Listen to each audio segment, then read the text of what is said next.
buhay na walang wakas, kaysa ng mga ni Maria na ng Diyos, nang kabiyak ng puso niya si San Jose, kaysa ng mga apostol at ng lahat ng mga banal na nangungayon sa daigdig ng karugod sa iyo, may pagdiwang nawa namin ang pagpupuri sa ikararangan ko sa pamamagitan ng anak na aming Panginoong Yesu Cristo.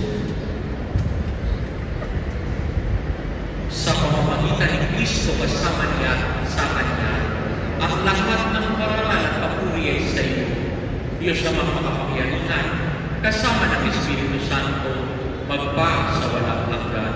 Amen.